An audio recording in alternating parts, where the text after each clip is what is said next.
আসসালামু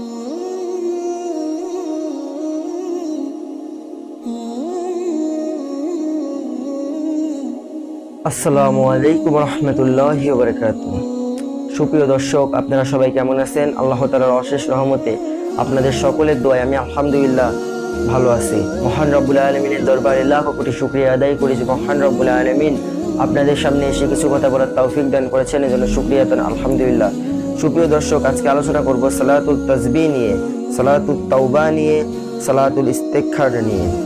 সুপ্রিয় দর্শক, আর সময় নষ্ট করব না, চলুন সরাসরি আলোচনায় চলে যাওয়া যাক। সালাতুল তাসবিহ জিকিরের মূল চারটি বাক্য সুবহানাল্লাহ, আলহামদুলিল্লাহ, লা ইলাহা ইল্লাল্লাহ ও মুহাম্মাদুর রাসূলুল্লাহ সাল্লাল্লাহু আলাইহি সাল্লাম এবং আল্লাহু আকবার সহকারে সালাত আদায় করাকে সালাতুল তাসবিহ বলে। চার রাকাতে সালাতের প্রতি রাকাতে ৭৫ বার করে 4 রাকাতে মোট 300 বার উক্ত জিকিরগুলো আদায় করতে হবে। একেই সালাতুল তাসবিহ বলে।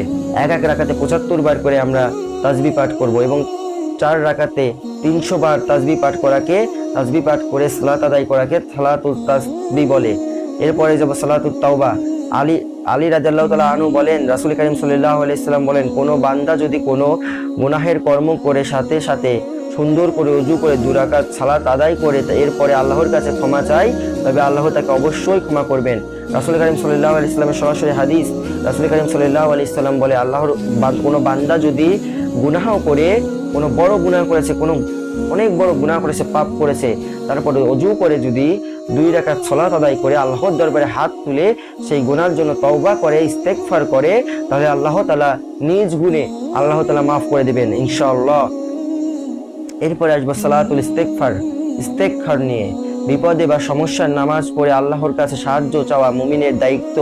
আল্লাহ বলেন, ধৈর্য সালাতের মাধ্যমে সাহায্য প্রার্থনা করো। রাসূল কারীম সাল্লাল্লাহু আলাইহি সাল্লামের রীতি ছিল, কোনো বিপদ, দুশ্চিন্তা বা সমস্যা দেখা দিলেই তিনি সালাত আদায় করতেন। এই জন্য বিপদে আপদে অধৈর্য না হয়ে সাধ্যমতো নফল সালাত আদায় করবেন। এছাড়া কোনো বিষয়ে সিদ্ধান্ত গ্রহণের প্রয়োজন হলে সালাতুল ইস্তেগফার আদায় করবেন। এই সকল সালাত বিষয়ক আলোচনার রাহে বেলায়াতে পুস্তকে দেখুন। মানে যে কোনো বিপদে পড়লে কোনো টেনশন করবেন না, ডাইরেক্ট 2 রাকাত সালাতে দাঁড়িয়ে যাবেন। 2 রাকাত সালাত আদায় করে আল্লাহ তাআলার কাছে চাইবেন, ইনশাআল্লাহ আল্লাহ তাআলা আপনাকে সেই যে হালতে আছেন সেই হালত থেকে উদ্ধার করবেন। এছাড়াও আমাদের মধ্যে অনেক পাশাপাশি বেশি নফল সিয়াম পালন রাসূল কারীম সাল্লাল্লাহু আলাইহি ওয়াসাল্লাম সাহাবীগণের অন্যতম রীতি ছিল। তারা নফল সিয়াম পালনের বিষয়ে খুবই গুরুত্ব আরোপ করতেন। তারা নিয়মিত ও অনিয়মিত নফল সিয়াম পালন করতেন। প্রতি দুদিন পর একদিন প্রতি সপ্তাহে সোমবার ও বৃহস্পতিবার, প্রতি আরবি মাসের 13, 14 ও 15 তারিখে প্রতি মাসের প্রথম ও শেষ নিয়মিত নফল সিয়াম পালনের বিশেষ উৎসাহ প্রদান করেছেন রাসূল কারীম সাল্লাল্লাহু আলাইহি সাল্লাম। এছাড়া সুযোগ মতো যত বেশি সম্ভব অনিয়মিত নফল সিয়াম পালন করতেন তিনি। তাজকিয়া বেলায়াতে ইহসানের পথে সিয়ামের গুরুত্ব অপরিসীম। বছরের 5টি দিন ছাড়া অন্য যে কোনো সময়ে নফল সিয়াম পালন করা যায়। প্রতি আরবি মাসের 13, 14 ও 15 তারিখে নিজের নফল সিয়াম পালনকে নিয়মিত ওয়াজিফা হিসাবে গ্রহণ করবেন। এছাড়া আশুরার সিয়াম ও আরাফাতের দিবসে সিয়াম পালন করবেন। এই সকল দিবসে সিয়াম পালনের অকল্পনীয় সওয়াবের কথা সহিহ হাদিসে বর্ণিত হয়েছে। এরপরে সুযোগ মতো বেশি নফল সিয়াম পালন করার চেষ্টা করবেন। আল্লাহ তাআলা আমাদেরকে তৌফিক দান করুক যে কোনো সমস্যায় 2 রাকাত সালাত আদায় করবেন, নফল সালাত আদায় করবেন। এছাড়াও যে কোনো দিন যে কোনো সময় নফল সিয়াম পালন করবেন।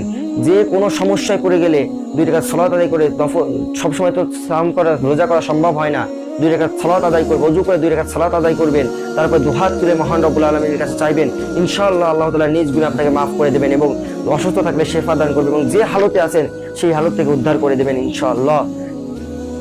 এবং কোনো অসুবিধা থাকলে, কোনো সিদ্ধান্ত নিতে হলে 2 রাকাত সালাত আদায় করবেন।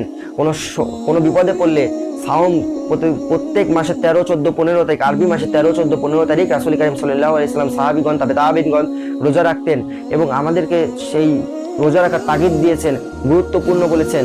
আমরা সবাই সেই রোজা রাখার তৌফিক আল্লাহ তাআলা যেন আমাদেরকে দান করে। এই বলে আমি আমার বক্তব্য শেষ করছি। ওমা তাওফিকা ইল্লা বিল্লাহ। আসসালামু আলাইকুম রহমতুল্লাহি ওয়া বারাকাতুহু।